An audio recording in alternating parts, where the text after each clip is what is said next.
是洪市长吗？啊，哎，我们的公安局是不是没有事情干了啊？到兴旺村去鼓捣什么呀？让我在北京开会都不得安宁，群众把问题都反映到我这儿来了。公安局只是去复查个案子。啊，不就是去年那个放火伤人案吗？那不已经定性了吗？还兴师动众的查什么？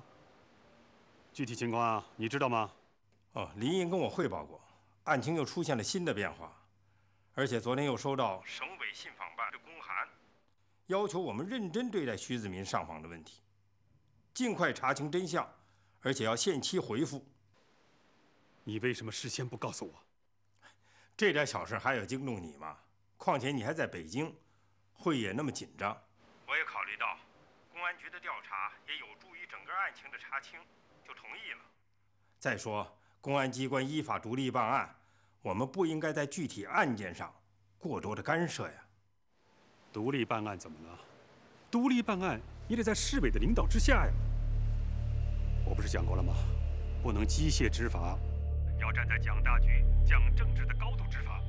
他们这样做，就是对大局的消极影响。啊，行了行了，你告诉他们，查可以，但是不能够没完没了，要尽快结案，不能影响村里的稳定。好好，就这样吧。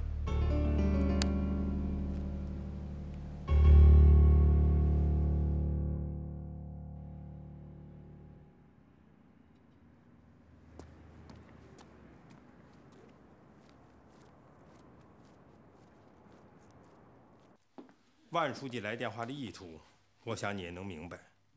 我特意把你找来，就是要让你们有足够的思想准备，尽快结案。我知道，根据我们在兴旺村的调查，薛怀礼、李大兴的问题很大，存在职务侵占、纵火和诬陷的嫌疑。我们决定加大调查力度，彻底查清。好吧，就依你们的办吧。不过要快些突破，还需要掌握法律尺度，别让人钻空子。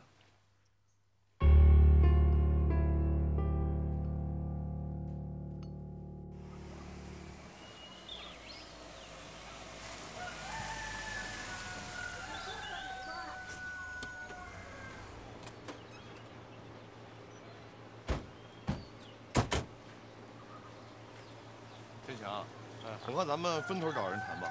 我们去徐子民家里，你们找其他的群众谈谈，要注意说话的态度。好，放心吧，高强，那咱们走吧。好。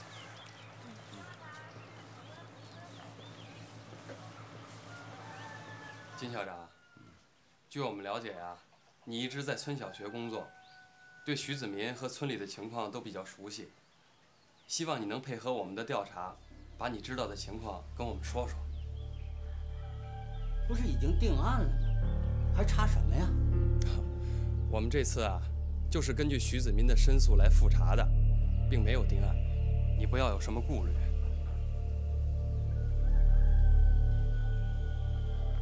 好吧，有好多话我早就想说了。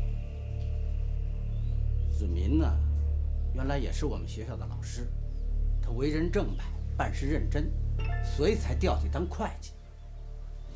说他贪污，有什么真凭实据啊？村里的问题啊，其实就在薛怀礼和李大兴身上。他们不仅在村里盖了楼，还在市里买了商品房，置了汽车。听说在外地还办工厂、开酒楼，他们哪儿来的钱？依我说啊，肯定是把村里卖地的钱给吞了。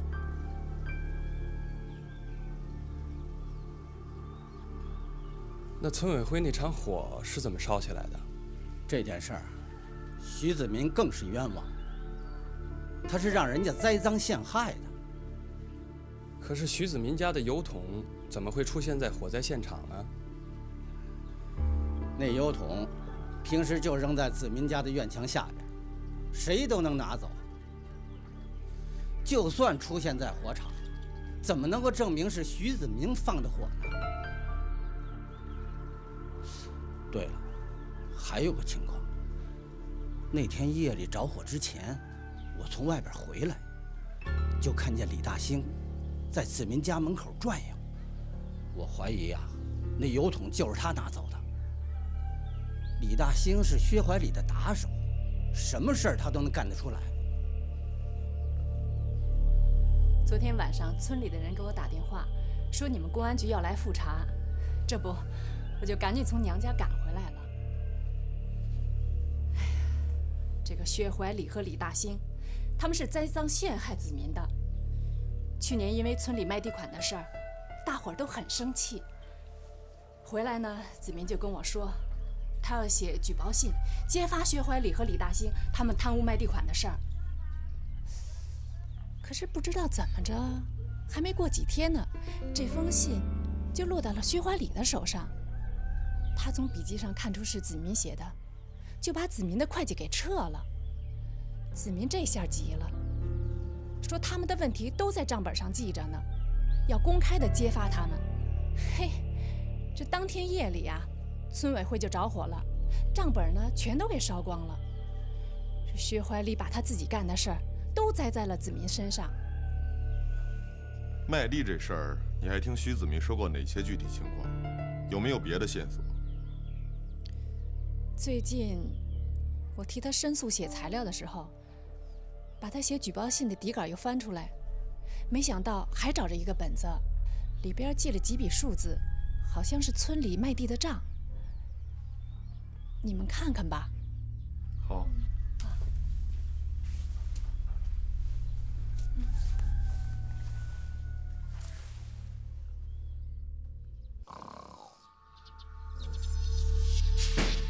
李主任，醒醒醒醒！李主任，醒醒醒醒！喊什么你喊呀？谁踩你尾巴了？叫了我的好梦。什么事儿？说吧。李主任，公安局的人又来了，听说要反映咱村的问题。徐子民的老婆也从娘家回来了。什么？开玩笑吧？真的，全村都闹翻了。不行，我得去找薛主任。郑总，郑总，郑总，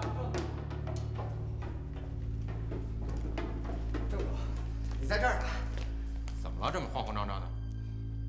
这公安局的人呢，在村子里扎下就不走了，找人了解情况，还去了徐子民家。据说啊，找到一些什么证据。我看啊，这案子要翻。这事儿啊，没那么简单，沉住了气，啊，大不了你们先出去躲躲。郑总，万书记的话怎么就不好使了呢？这时候问这个还有什么用啊？你们赶紧走吧，啊，剩下的事儿我来处理。喂，啊，是我。什么？公安局的要来见我？行，让他们进来吧。哎，郑总，你这不是把我们给卖了吗？要这样的话，咱们可谁都痛快不了。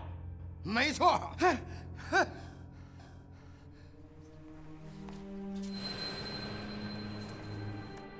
干什么呀？啊？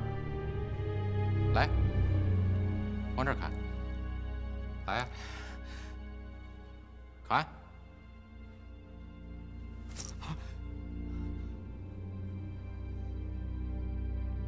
砍呀！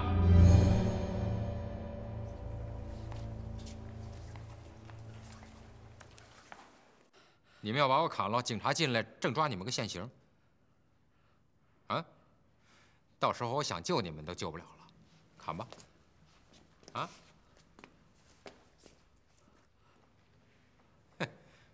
还不快走！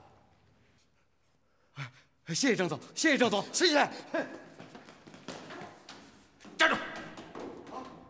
后门在那边呢。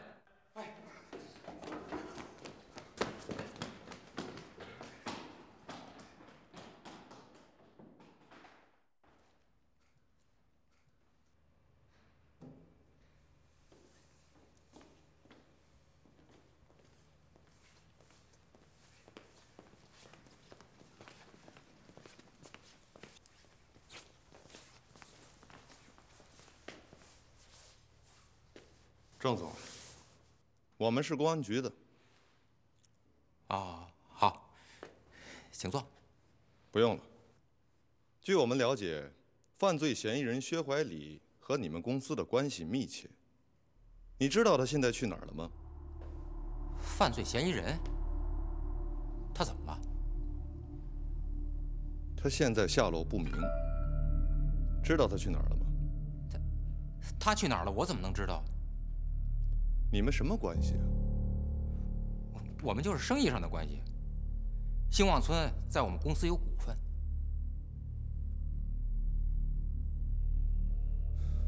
那你们公司的合伙人不见了，你怎么不着急呀？我不知道啊。你要对你今天说的话负责任。可以呀。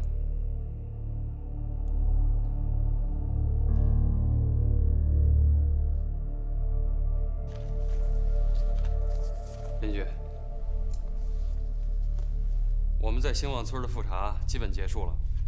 从现在掌握的情况看，原来认定徐子民贪污纵火缺乏有力证据，根本站不住脚，反而是薛怀礼和李大兴的犯罪嫌疑越来越明显。我们分析啊，事实真相有可能是徐子民发现他们贪污，便向有关部门举报。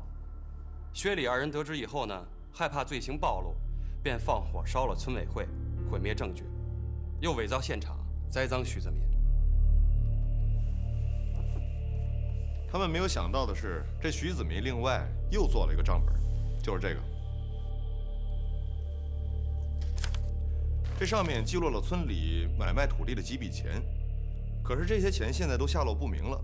我们去银行查了一下，这兴旺村的账户里啊，只有部分的现金支出，却没有任何的转账显示。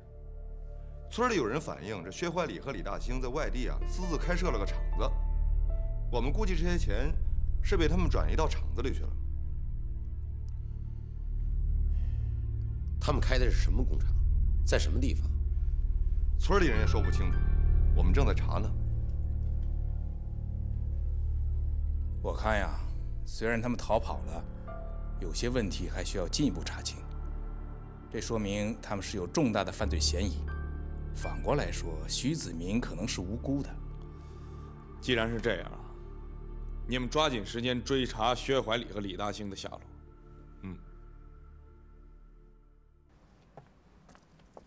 放人，出来。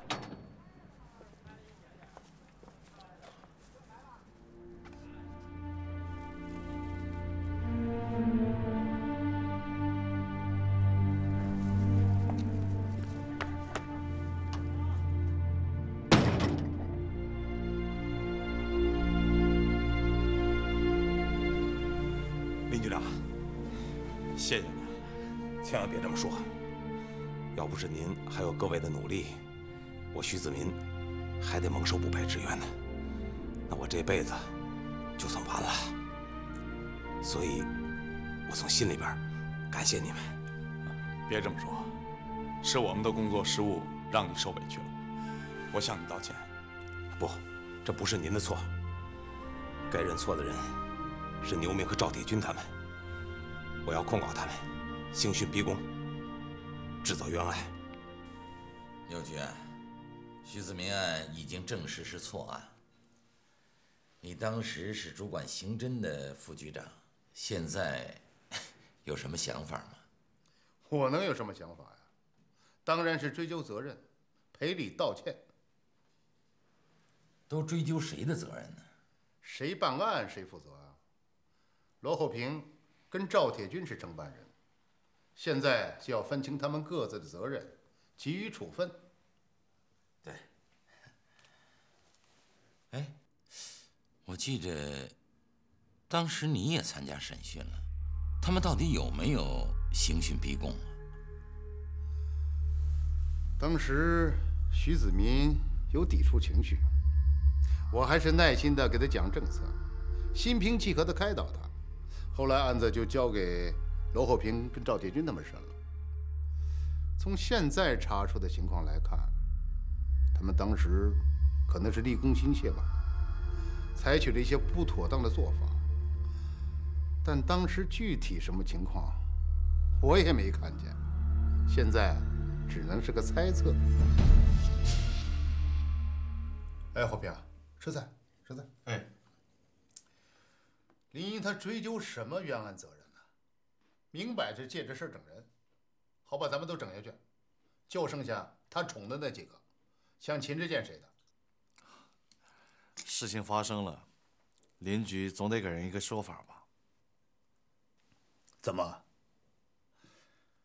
你服软了？那你看见赵铁军打人了吗？他动手之前总把我支出去。那你干嘛要离开呀？为什么不阻止？你现在要说出去，至少也是纵容刑讯逼供，责任也小不了。你可想清楚了？这。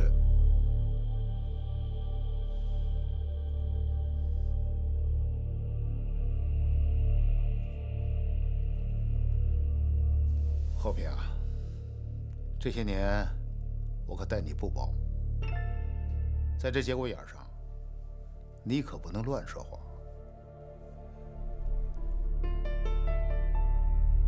来，吃菜，吃菜。好。兴旺村的调查结果你应该知道，既然是错案，就应该实事求是。你还要坚持你原来的说法？邻居，当时赵铁军把我支出去，我就应该意识到他要搞刑讯逼供，我却没有阻止，怕得罪人，我错了。现在给我任何处分，我都可以接受。罗主任，我希望你能认真对待局里对你的处理。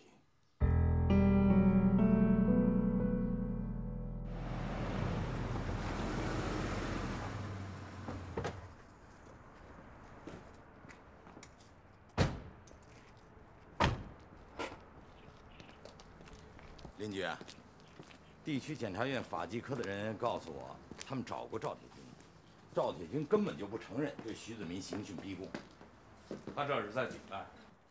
事实证明，徐子民确实是被诬陷的，这不能否认的。这个案子，罗厚平也应该负一定责任。我已经找他谈过了，他也明确表示愿意接受处分。恐怕得给他一个行政记大过。不过要经过党委会研究后才定。牛明是主管刑侦的副局长，他倒推得一干二净。我看怎么也应该负个领导责任。我们写个报告，把复查结果跟处理意见上报市委。好，我马上就起草，一会儿拿给你看看。好。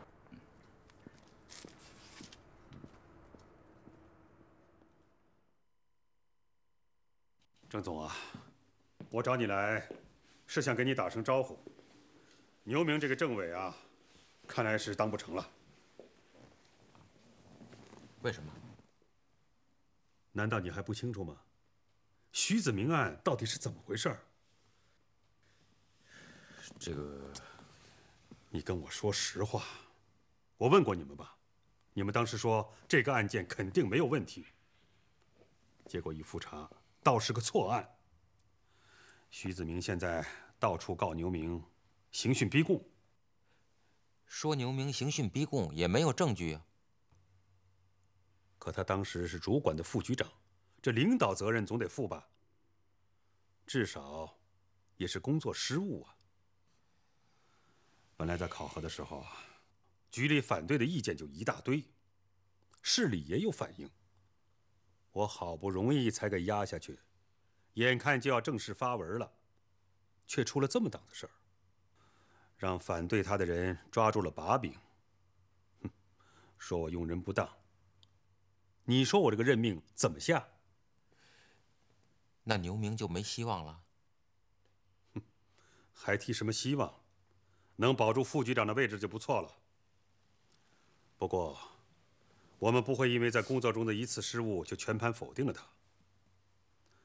等过了这一阵子，我还会做工作，让组织部门继续把他作为重点培养对象。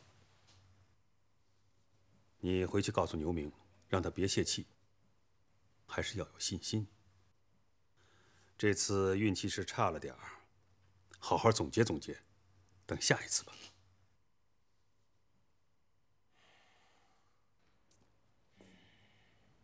完了，这回又叫林荫站上了，我怎么就这么背啊？有他姓林的在，就没有我出头日子了？那倒也未必。万书记啊，让我告诉你，不要泄气，这回你只不过是运气不好。于海荣是咱们自己人吧？看报了吧？他已经从政法委书记提到副市长的位子上了。那姓于的也不是什么好东西。要不是他，我早就是局长了，也不会受心林的这份气。这回，他更看不起我了。牛明啊，牛明啊，你要是没有一点心胸啊，还真是办不成大事。你跟于海荣再有矛盾，也是自己人呢。他上去了，只会给林荫找麻烦。所以林荫也别高兴得太早，他不会有什么好果子吃的。好，姓林的，咱走着瞧。我就不信，我老牛斗不过你。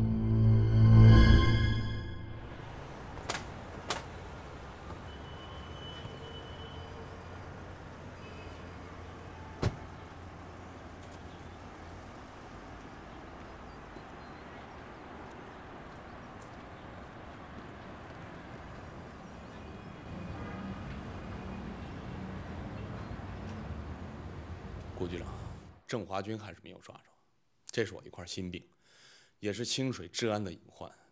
下一步，我想集中精力，尽快把这个案子破了。好，有这个决心很好，不过还是应该把困难想得更多一点，会更有利。我听说你们的经费还是挺紧张。哎呦，都快没米下锅了。雷雨行动之后，虽然解决了几样紧迫的开支，可没有从根本上解决。到清水以后，我的工资都比白山少拿了300多块钱呢。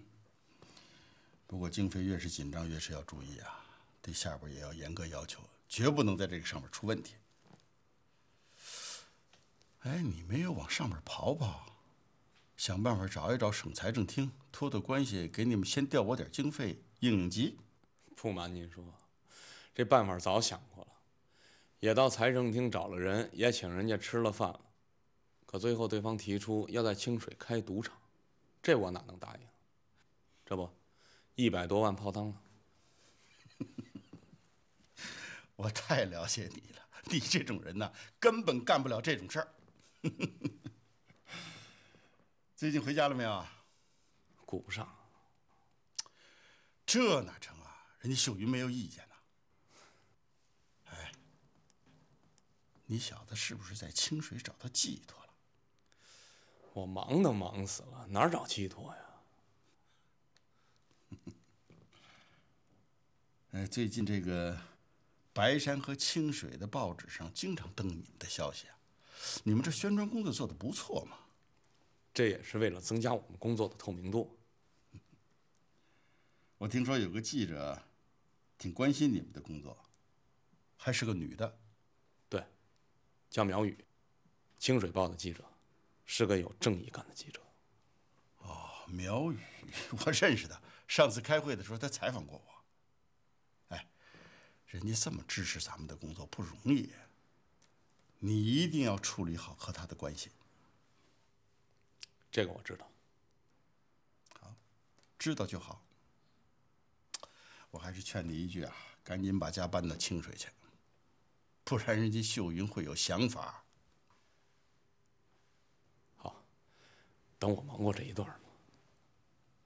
好，回去以后还是要大胆的工作，也许还会遇到什么意想不到的困难，但是别灰心，要相信自己，相信组织。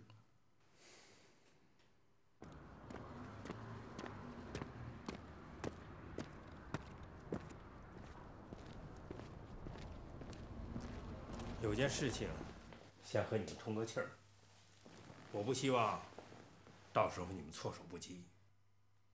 明天，地区纪检委和政法委的联合调查组要来清水，要来调查公安局的问题。说具体些，就是调查林荫的问题。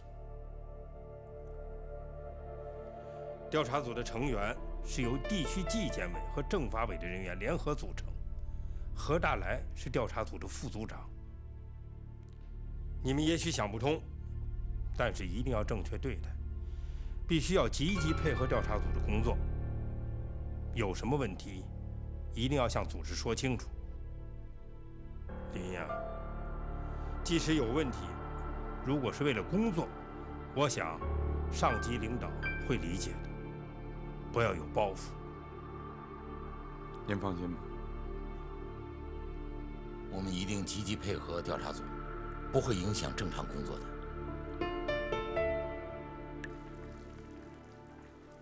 来，郑总。哎。牛局。哎。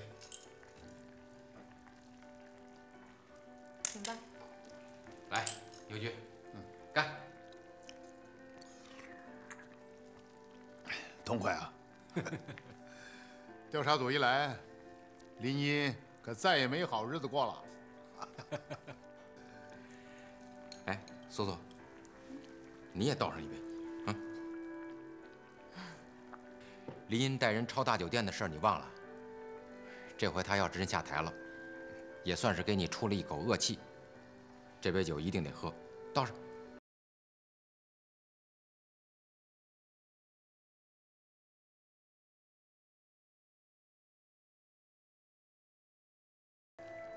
嘿嘿，这就对了嘛，啊！不过牛局啊，咱们也别太大意了。林荫他还笼络了一帮子人呢。不就是秦志健那几个人吗？我就不信，调查组一来，他们就不为自己留条后路。倒是薛怀礼、李大兴这两个笨蛋，成事不足，败事有余。薛怀礼他们已经到广州了，林荫他们根本就想不到。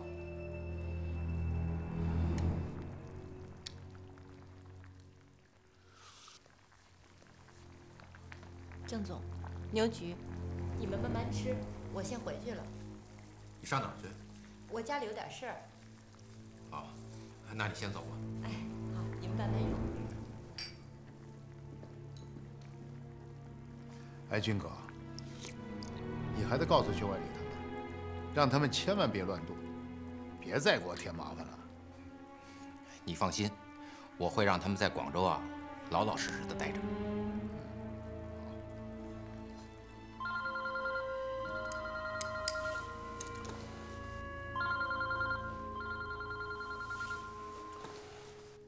喂，万书记啊，你好。郑总啊，素素在你那儿吗？他刚走，说是回家了。哦，那好吧，再见啊。好好好好。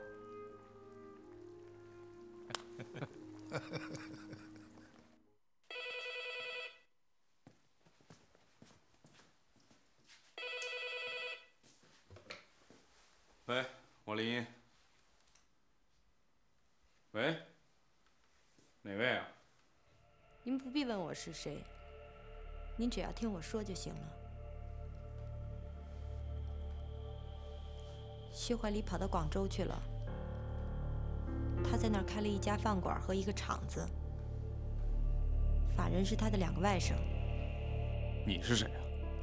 我是谁真的不重要，我只是想告诉您，我很钦佩您的所作所为。另外，冒昧的问一句，您是不是被审查了？你怎么知道？我只是希望您能记住我说的话。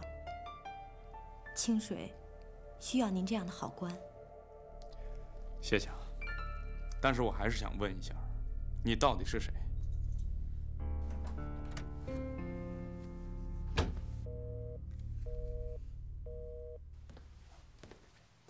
回来了。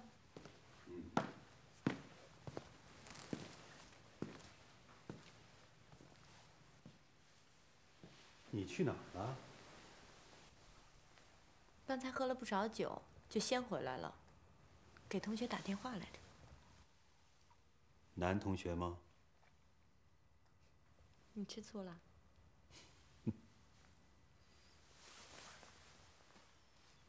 打电话没关系，不见面就成。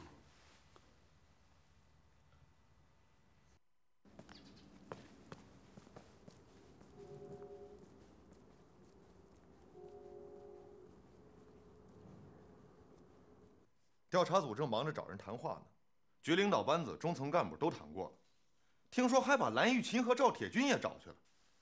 你说他们的话能信吗？这不胡闹吗？他们也找你了吧？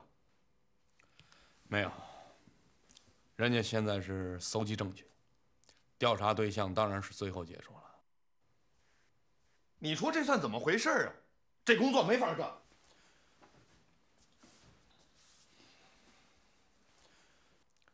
师姐，你回去告诉大家，一定不要受这件事情的影响，耽误了工作。再说了，只要我们行得正，就不怕人家查。他们调查他们的，咱们干咱们的。对了，我昨天晚上接到一个匿名电话，是一位女性，她举报说薛怀礼在广州，并且开了一间工厂和一家饭店。情况是否属实，还需要调查。您马上和当地公安局取得联系，落实一下。如果薛怀礼真的在广州，先不要惊动他，观察一段时间再说。好，我和建强马上去办。啊。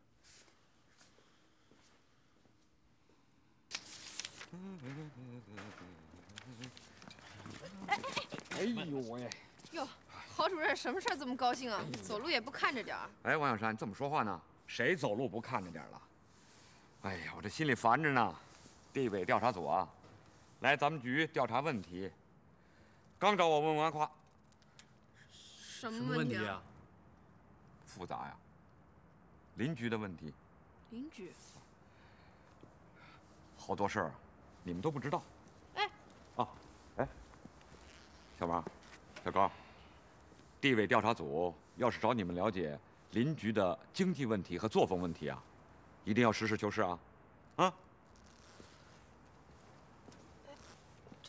这怎么回事啊？嗨，他的话你能信吗？走吧，走啊！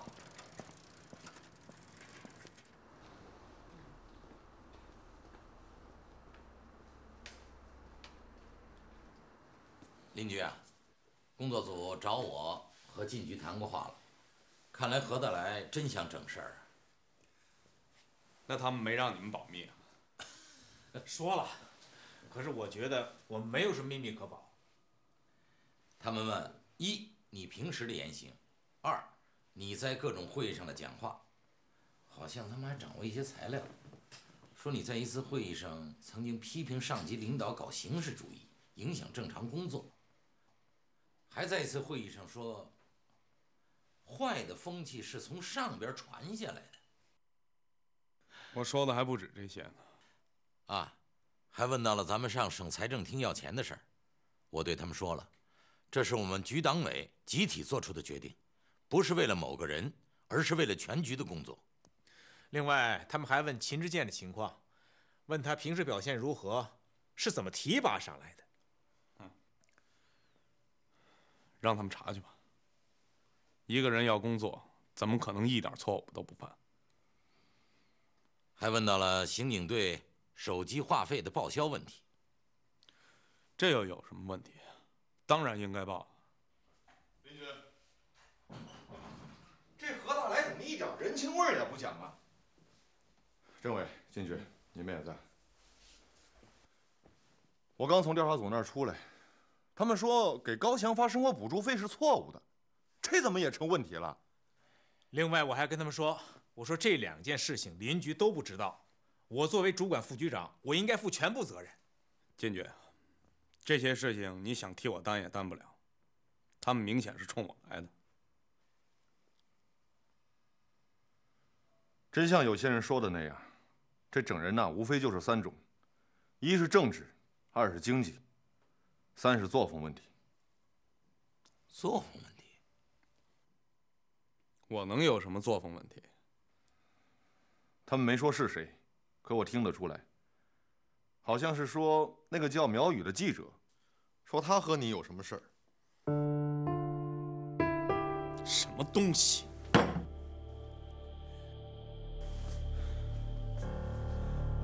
我的事情应该由我来负责，可如果牵扯到别人，绝不能含糊。这件事情，我一定要让调查组给我一个明确的说法。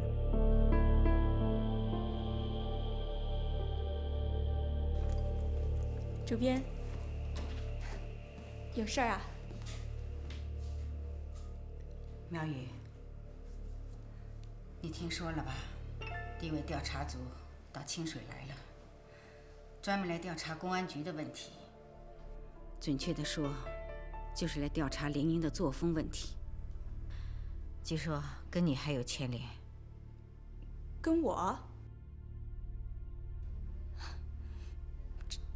这太可笑了！你要做好思想准备，他们可能也会来向你调查的。让他们来找我好了，他们不找我，我还找他们去呢。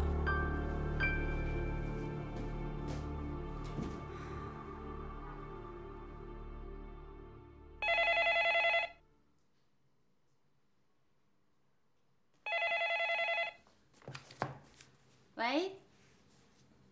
哎，你好，哪位？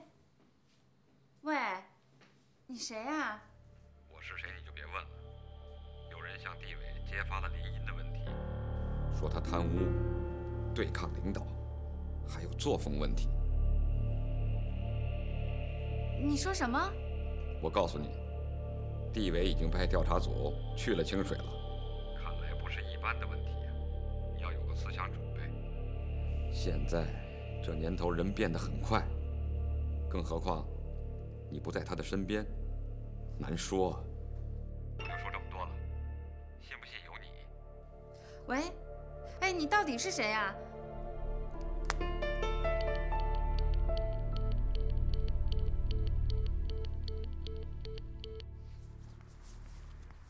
小琴，哎，秀云嫂子，哎，你怎么来了？我来看看林荫，他在吗？哦，在，快去吧。哎，过去了啊。哎。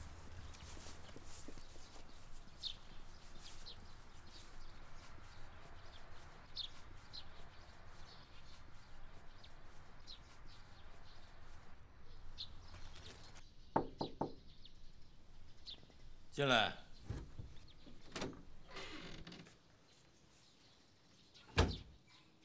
老方，我看见秀云嫂子来了。秀云？她怎么这时候来了？我看嫂子的脸色可不大好，肯定是听到什么闲话了。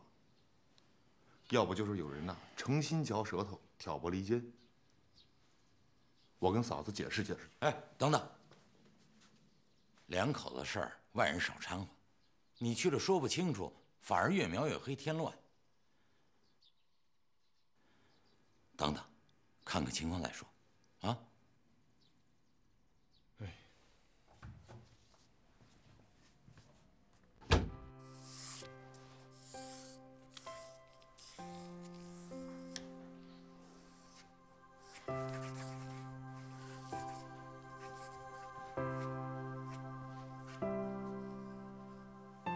秀云，怎么了？有人给我打电话，说地委派调查组到清水来，专门调查你的问题，是真的吗？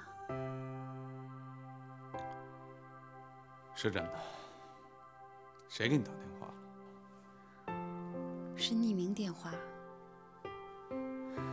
林荫，这地方太复杂了，你还是调回白山吧。我要是走了，正合了某些人的心意了。你不用跟自己过意不去，清水公安局离开你，地球照样转。就算要走，也得跟调查组把事情说清楚。我不能不清不白的走。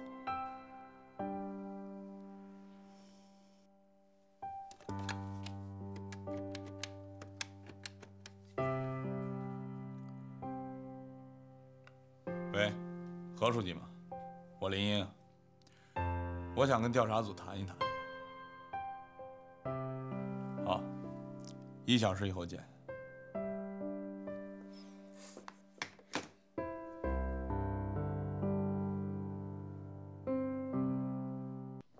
毛主任，林荫沉不住气，要和我们谈了。他心里要是没鬼，这么着急干什么？一个非常有前途的年轻干部，这么快就出问题，我真是没有想到，太可惜了。调查还没有结束，不要下结论。我们也要听听他怎么说。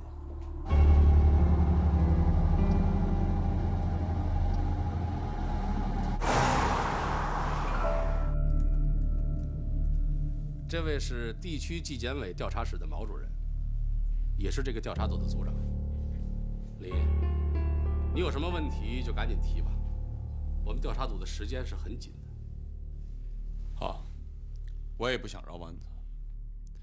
如果我有什么问题，我愿意接受组织处理。可我也不想隐瞒自己的观点。调查必须是有根据，不能捕风捉影，特别是事关人身名誉的事儿。我自己无所谓，但不要牵扯别人。林呐，你是不是看错你面前的人了？我们可不是你手下的民警，我们是地区纪检委和政法委组成的联合调查组。你有什么权利指责我们的工作？你是清水公安局长不假，可是你现在是被调查的对象。关于这一点，不用我来提醒你吧？我非常清楚我现在的身份和处境，但是请你不要忘了，被调查对象也有申辩的权利。我有什么问题，你们尽可以调查，可事关他人人格问题，我希望调查组要讲究方式方法，对人负责。法院牵扯到隐私案件还不公开审判呢，调查组难道就不应该谨慎一些吗？如果最后情况属实还罢了，如果不属实，谁为当事人负责？不良影响谁给挽回？没做亏心事就不怕鬼叫门吗？你既然自己没有做这种事情，还怕人家调查干什么？那好，那我问你，你调清水来这么长时间，为什么一直都没有搬家？我不明白，我搬家跟对我的调查有什么关系？不过你既然问了，我可以回答。搬家就要牵扯到很多具体的问题，比如说住房，我妻子的工作都要落实，这会牵扯我很多的精力和时间。我刚来清水，不想因为这些事儿干扰我的工作。换句话说，我还顾不上这些家庭琐事，我也不愿意麻烦组织。这一点能够理解吗？我真是佩服有些人的想象力，从我没搬家就能牵扯到作风问题。何书记，办案要讲究证据。据我所知，白山跟清水就有个别干部经常出入娱乐场所，跟小姐打成一片。为什么这些人就没人查？怎么就对我不搬家这么感兴趣呢？你什么态度嘛？你什么意思嘛？现在是说你的问题，干嘛要扯东扯西的？我告诉你，林荫，你的问题很严重。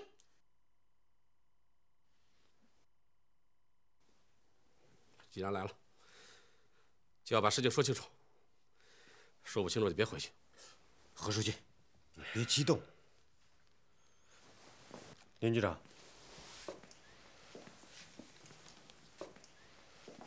你也别激动，有话慢慢说。好，谢谢。小帅，做好记录。我们现在正式和被调查人林荫谈话。好，我问你第一个问题：你是否做到了在政治上和党中央保持一致？我觉得这个问题没必要回答。我已经用实际行动证明了一切。你用什么行动？能证明什么？现在从上到下，净搞形式主义，这话你说过没有？现在有很多坏风气是从上边刮下来的，这话你说过没有？现在是好人憋气，坏人得意，这话你说过没有？我只是启发启发你，像这样的例子还有很多。现在从上到下净搞形式主义，这个上指的是哪里？有很多坏风气是从上边刮下来的，是从哪个上边刮下来的？我们国家现在欣欣向荣，蒸蒸日上，形势越来越好，怎么就好人憋气，坏人得意了？你说这些话究竟都是什么意思？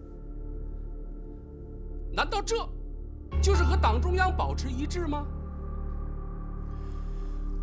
如果你用一台录音机或者一台摄像机对准一个人，把他说的话跟他的行动最后进行剪接，任何人都能被打成反革命。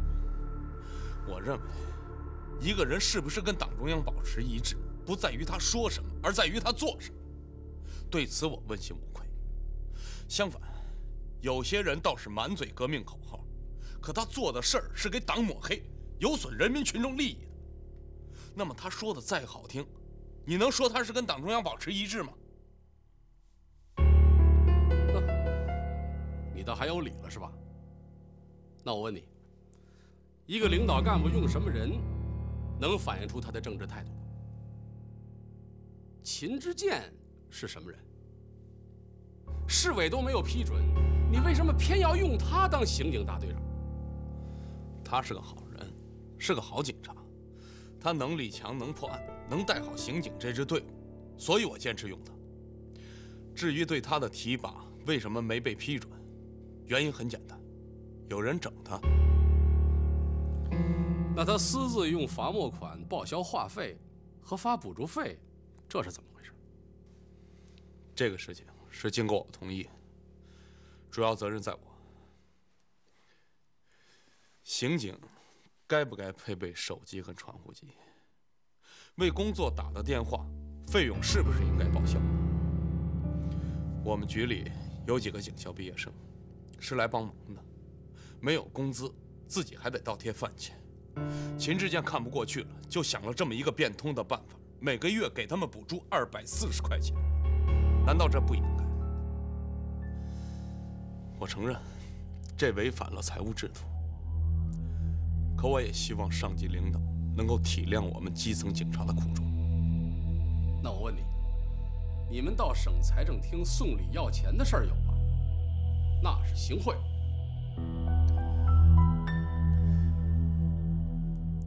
对于这件事，我愿意接受组织的处罚。可我们也是迫不得已，谁愿意去行贿？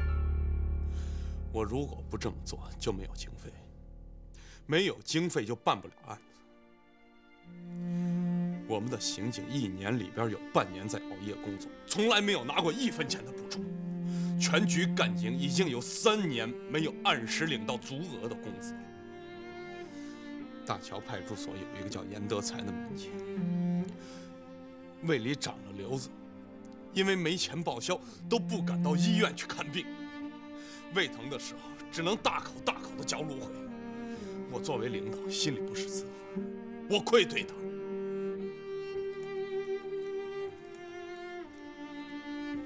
这事我知道，经费问题确实是个大问题。有您这句话，我知足了。我想说的也就这些。至于组织上如何处理我个人，我没有任何想法。我只希望我的同志们能够得到理解，他们实在是太不容易了。我也希望工作组能够尽快做出结论，好让我们能够全力投入到工作中。林荫同志，请你放心，组织上一定会正确对待你的问题。希望你放下包袱，不要受到干扰，集中精力做好工作。另外，我觉得你个人可以就这些问题写个材料交给我们，我们一并向地委报告。你要相信，组织会对你负责，会对清水的公安工作负责。何书记，你觉得怎么样？还能怎么样？就这样吧。这邻居去了这么长时间还没回来，也不知谈得怎么样。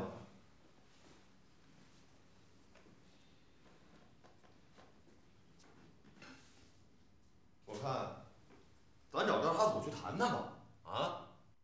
这不好吧？人家会说我们跟邻居联合起来，一起跟调查组作对，这倒起反作用了。我看啊，还是等邻居回来再说吧。实在不行啊，咱们就联名上书地委。人正不怕影子斜，他们真要把邻居整走了，我也不干了。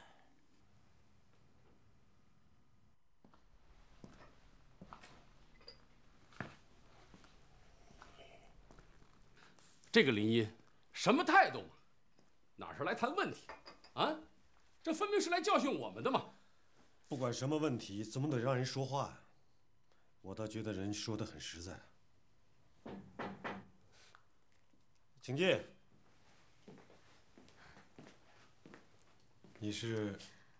我叫苗雨，清水报的记者。哦，啊，坐吧。不必了，就说几句话。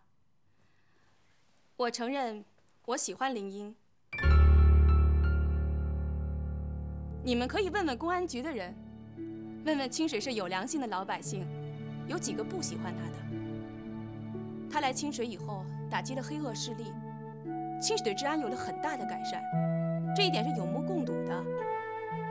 他的言行得到了清水老百姓的认可，人们把他看成是一个真心的为人民办事儿的公安局长。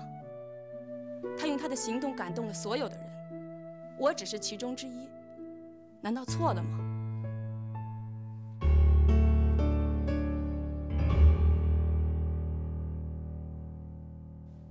方政委让我转告你，有人在暗地里陷害邻居，想把他整走。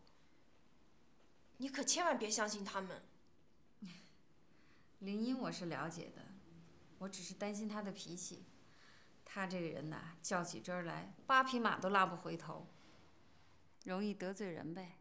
得罪的都是那些小人，用不着跟他们生气。秀云姐，你可千万别因为这些事儿跟林局长吵架呀。放心吧，小山，我没那么糊涂。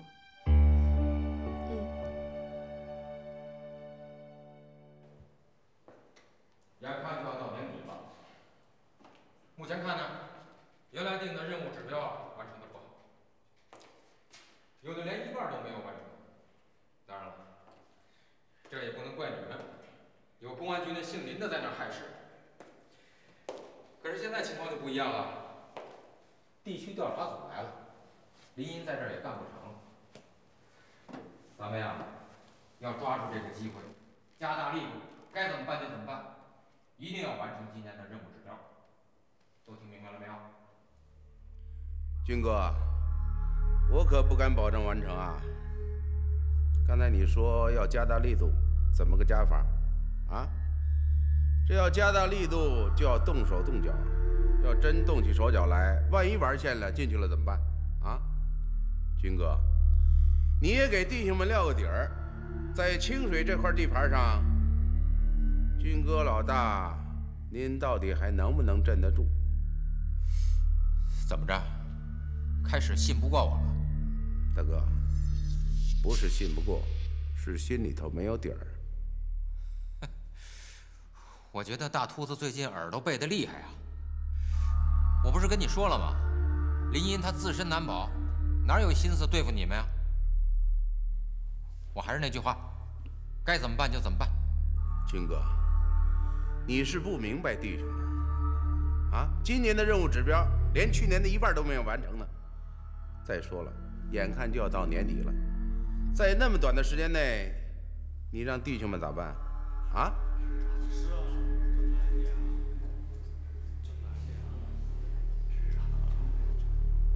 怎么着？都大点声！大点声！你们以为我是聋子瞎子呀？你们每人每年净得多少，我心里跟明镜似的。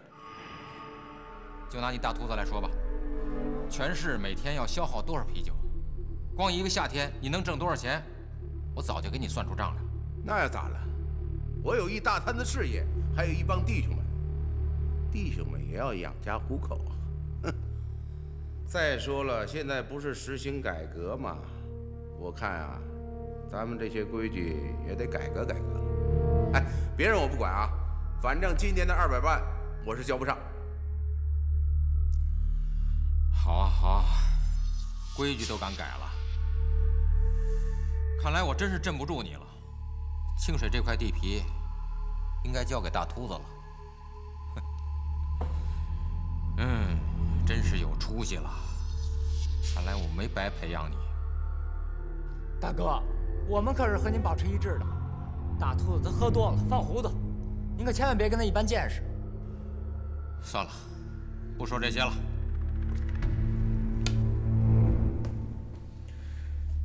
大家都知道，团结就是力量。我们要是不团结，谁还把我们放在眼里啊？你们啊，你们除了完成任务指标以外，还要把风给放出去，让清水人都知道林荫在这儿待不长了，这样有助于你们去完成任务。我早就说过，事该办的还得办，只不过啊，要注意一点策略，都明白了吗？明白了，明白了。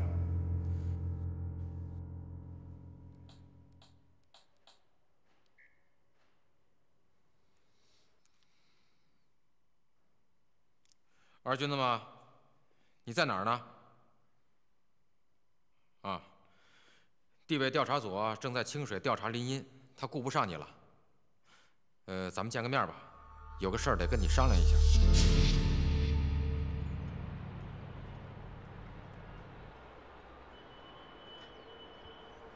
我从清水回来，心里非常不平静啊。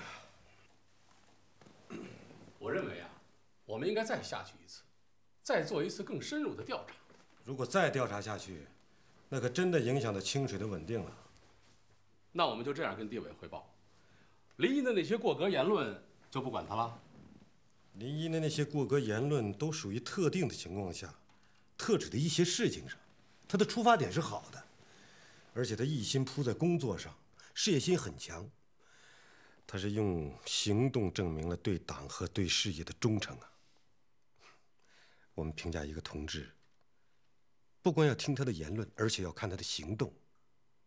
嘴上说的再好有什么用啊？光说好听的话，不办正经事儿，那才是坏人。相反呢，即使嘴上有一些牢骚话，甚至一些过格，只要他努力工作，为老百姓办事儿，那就是好同志啊。那些个经济问题怎么办？就没事了？你指的是所谓的行贿问题吧？这是错误的。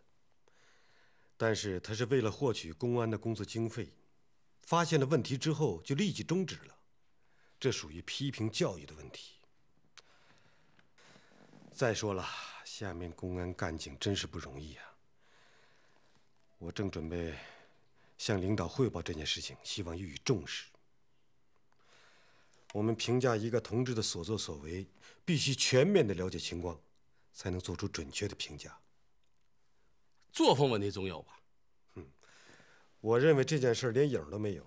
哎，你看看那天来那位女记者，如果真像传闻所说的那样，她绝不敢来。退一万步讲，如果是真有，也是人家的私事儿。行啊，毛主任，你挺开明啊，很时尚嘛。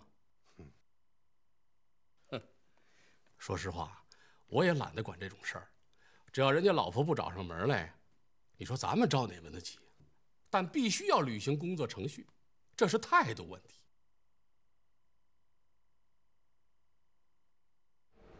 大军子他妈的讲什么团结？无外乎是把弟兄们的血汗钱都团结在他的腰包里边，出了事儿，还不是弟兄们自己担着啊？哼，他手脚倒干净，还不是仗着交些当官的吗？从今往后，我大秃子还就他妈不尿他这一壶了，怎么着？我也有钱，也能交些当官的。往后啊，咱们自己挣钱自己花，自己当自己的家，他甭想再管着咱们。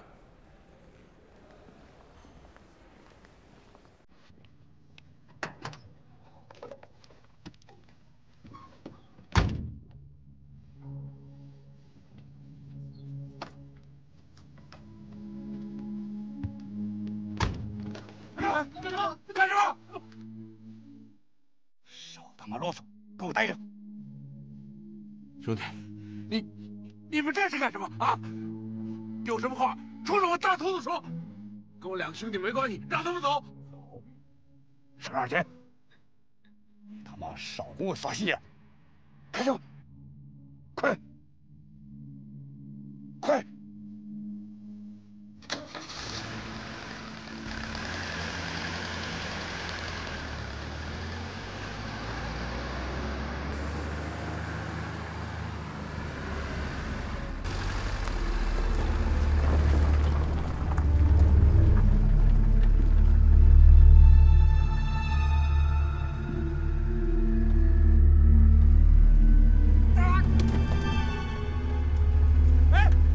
干什么？干什么？走走走走！玩黑的是吗？走走啊！不要！妈的，背后打黑仗，说什么本事啊？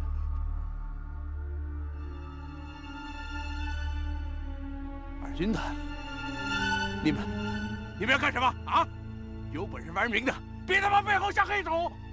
大秃子。就你这小样儿，也敢跟我们兄弟作对？你是不是觉得我不在没人管你？你怎么不说话了？刚才那股狂劲儿哪去了？你不是要自立门户当大哥吗？好，我这就成全你。二军子，军哥在哪？我有话要跟他说。晚了，我告诉你。军哥的规矩，什么时候也不会改。你们两个王八蛋！我就是死了变成鬼，也饶不了你们！你们不得好死，不得好死！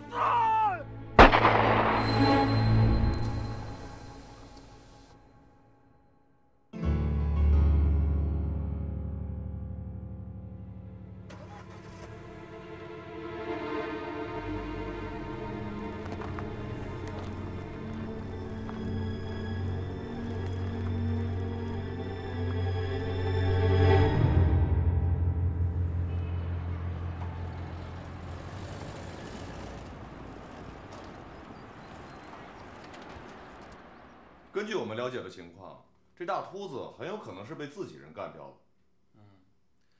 他的两个亲信也没了下落，大秃子没有家，出了事儿也没人报案，所以找证据比较困难。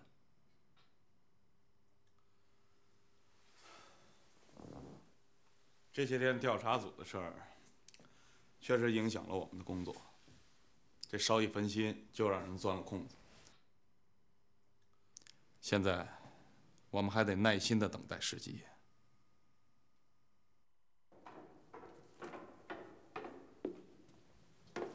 杨局长，今天把你约来啊，就是想跟你说一下世纪工程的资金问题。现在缺口太大了，万书记啊挺着急的，他让秘书呢给姓林的打了个电话，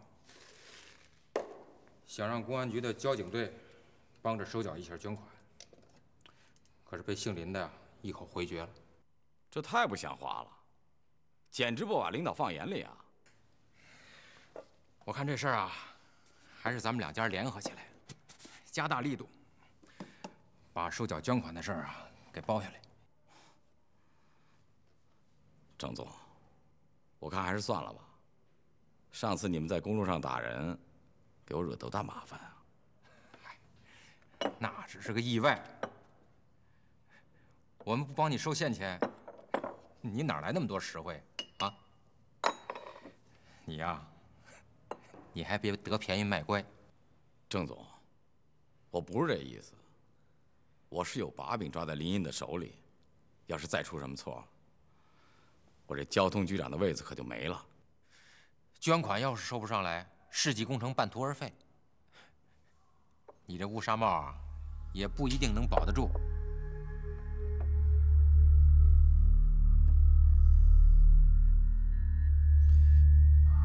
军哥，这真是一块难啃的骨头，我太难做了。这你放心，只要咱们联起手来，事儿我帮你办。对外啊，还说是你们交通局的事儿，你们的政绩不也有了吗？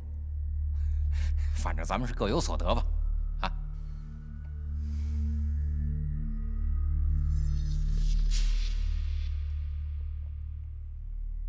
嗯，差不错。大妈，现在人手少，业务还得开展，不能耽误。你先把大秃子那摊事儿啊给挑起来，干好了，以后就全交给你。是，我一定干好。世纪工程啊，已经到了关键的时候，需要大量的资金。有很多人啊还没有捐款，特别是那些个体司机，就是不愿意捐。市里已经把收取捐款的任务交给了交通局，交通局啊又承包给了我们光华公司。所以最后一段时间啊，一定要集中精力督促下面的人把这件事办好，一定要把钱收上来。好处是少不了大家的。好，您放心吧。走吧。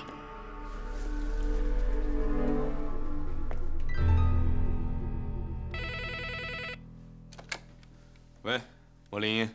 林局，出大事了！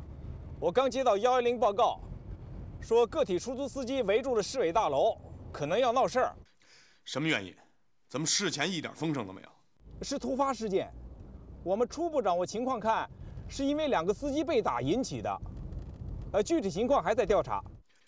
你马上派人维持秩序，防止事态扩大。好，明白。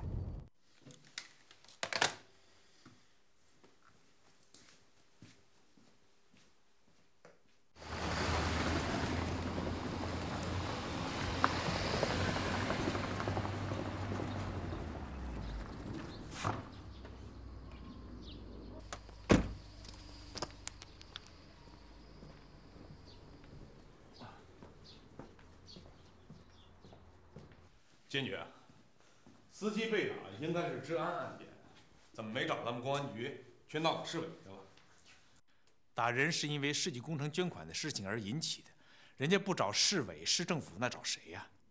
不管怎么样，我们应该立即调集警力，准备保护市委、市政府。刑警大队和防暴大队已经准备好了，可以随时拉上去。这是群体事件，没搞清楚咱们就介入，会不会激化矛盾呢？方政委，咱俩先去一趟市委。志健，你带着刑警队的人穿便衣，到现场摸清情况，一定要控制住局面。是。其他人继续待命。好。咱们走。不交宪兵，不交宪兵打人，不交宪兵打人。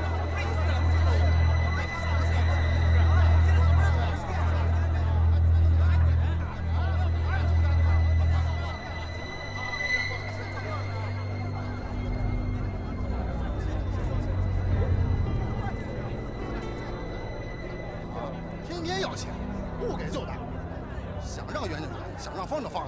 我们清水人也太好欺负了吧？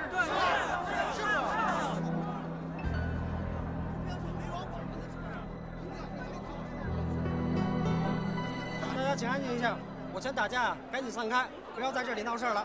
不对，我们不是闹事儿，大家到这儿来就是来讲道理来了。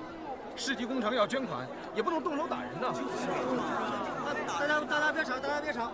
这个问题啊，我们会很快向市委领导汇报的。啊，哦，好，林局，市委通知咱们马上进来开会。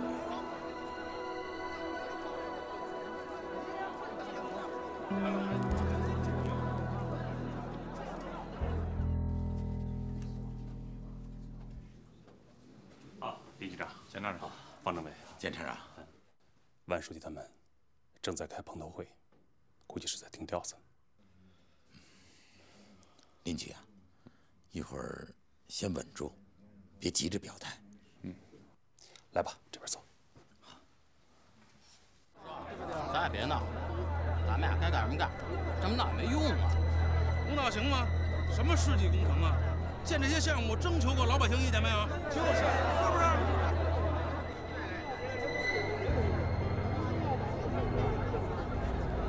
这个捐款的事儿，今天一定要跟他们说清楚，咱们可以少捐一点，明白吗？对，哎，对。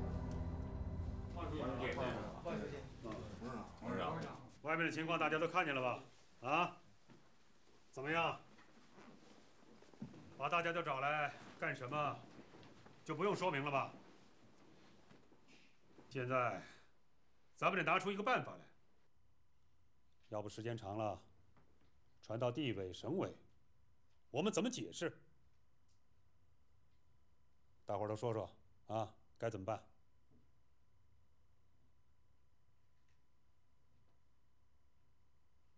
好，要是都不说呀，我就点名了。蒋世全，有人说是你们交通局惹出来的事情，说你们的工作人员作风粗暴，随意打骂群众，才引起事端。你先表个态吧。万书记，这话谁说的呀？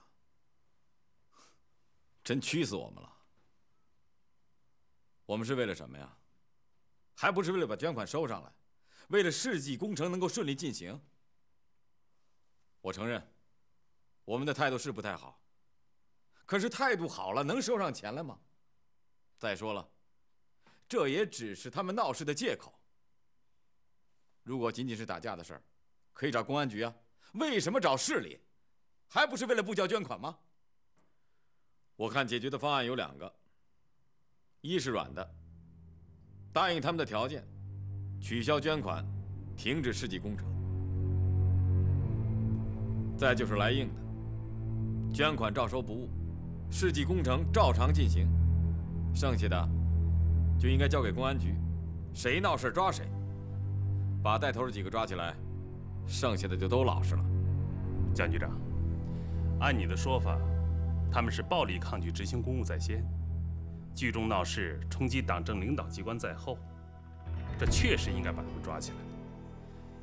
但是有一个前提呀，那就是你们确实是在执行公务，他们也确实构成了暴力抗拒。可据我所知，你们收费的那些人并不是交通局的工作人员。从法律角度来讲，这个暴力抗拒执行公务，又从何谈起呢？不是我们交通局的人又怎么了？我们为了把捐款收上来，把任务承包给他们了，他们也就等于是我们交通局的人，也就等于是在执行公务。那些人不交费，也就是抗拒执行公务。蒋局长，你把收费任务承包给他们，这本身就是违法。这种承包是不受法律保护的。而且据我们公安机关了解，这些人原本是社会上的一些不法分子。自从承包了你们的收费任务以后，胡作非为，任意打骂群众，他们还擅自增加了收费的金额，据为己有。难道这也是在执行公务？你们公安局到底站在谁的立场上？你们还听不听市委的？支持不支持市委的工作？你们这是什么态度啊？不要争了，现在是解决问题，别扣什么大帽子。大家都可以发表意见，集思广益嘛。你快放我们进去，我们要见市委书记，见市长。你们不要激动，我是信访干部，有什么话你们跟我说，好不好？您听我说，人打成这样了，得给个说法吧。说法是肯定有的，你们跟我说，我把情况呢向上级领导反映，你们看好不好？跟你说也没用啊。跟你说解决不了问题，我们就是要见市委领导。就是。大是大非面前，绝不能含糊。我觉得这是一起严重的群体事件，群体事件应当归公安局管。不知道事先得没得到消息？我看林局长和方政委先谈谈，你们在处理突发事件，比哪个部门都有经验，有什么想法，和大家伙说说。要解决这起事件，首先要找出事件的起因。从表面上看，是由于2个人被打伤所引起的。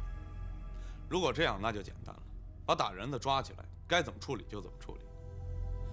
可实际情况并非如此，事件的真正起因是由于捐款的数额太大，他们负担不起。你这是什么意思？依你的看法，这世纪工程就不搞了？我坚决不同意这种观点。我也不同意，把收费的人都抓起来，看着捐款还有谁去收，看着世纪工程还怎么搞下去？是啊，当前我市的头等大事就是世纪工程，我们所做的一切都要围绕着它来进行。凡有利于世纪工程的，我们就坚决支持；凡是不利益的，就坚决反对。这起事件的实质，表面上看是上访，其实呢是请愿，而集体请愿是需要批准的。谁批准了？就凭这一点，就应该严肃处理。我认为，这起事件的实质就是反对市委的决策，破坏我市安定团结的大好局面。具体怎么处置，我先不谈。可公安局当务之急的就是要查清楚谁是幕后的组织者。只有找出黑后台，才能釜底抽薪地解决问题。我来谈谈自己的看法。这起群体事件性质严重，影响恶劣，在清水历史上是罕见的。说穿了，就是要和市委、市政府对抗。我们必须站在这样一个立场上来认识问题，来解决这起事件。我相信，广大群众是通情达理的，完全可以通过对话解决问题。不到万不得已，不宜采取强硬手段，否则会造成不良的社会影响。刚才信访办的同志已经和他们对话了，他们根本没有妥协的意思。如果是这样，我们市委、市政府还有什么威信？要是开了这样的头，今后只要我们市里出台什么政策，有人不满意就可以一哄而起，要求我们改变决策。我们今后还怎么开展工作？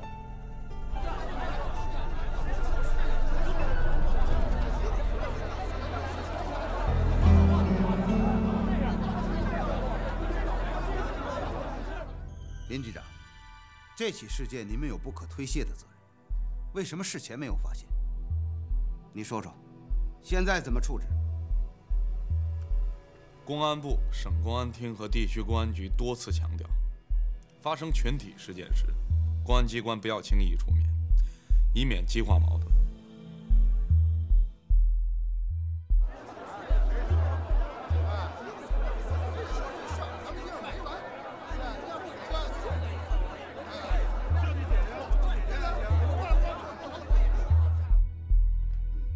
好，我知道了。万书记，怎么办？我们怎么劝也不顶事，他们一定要见书记和市长。他们还说，要是不解决，他们就不解散。如果明天还不解决，他们就集体开车到省里去告状。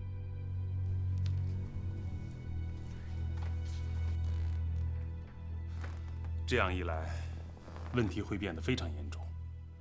如果几百辆车同时进行上访，将会造成多么大的影响？万书记，我看是不是这样？有关领导呢，先和他们接触一下，看他们提出什么条件。看来对话是必要的，但是要有一个原则，那就是不能够轻易的让步。要通过对话让他们理解，世纪工程是为了清水老百姓的长远利益。万书记，我们公安局是不是就不要参加对话了？我怕起消极影响。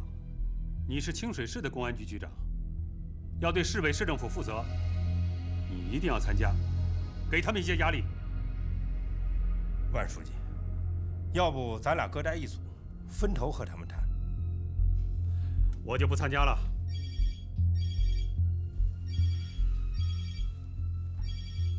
喂，是我。好，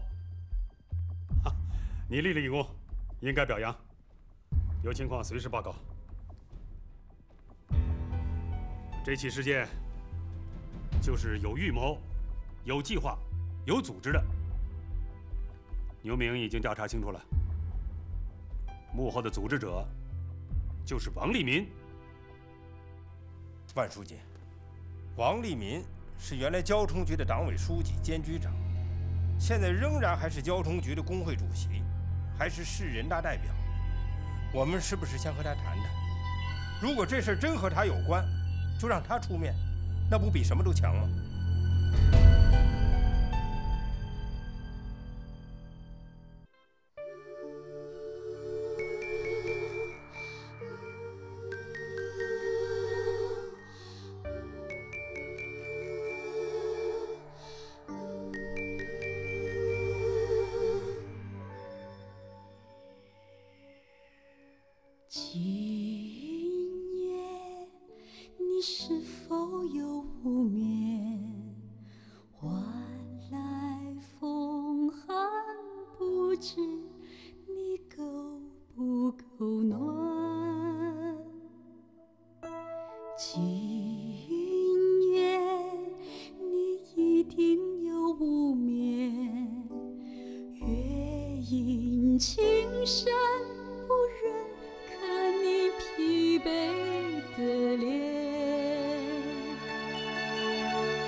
要让云开雾也散。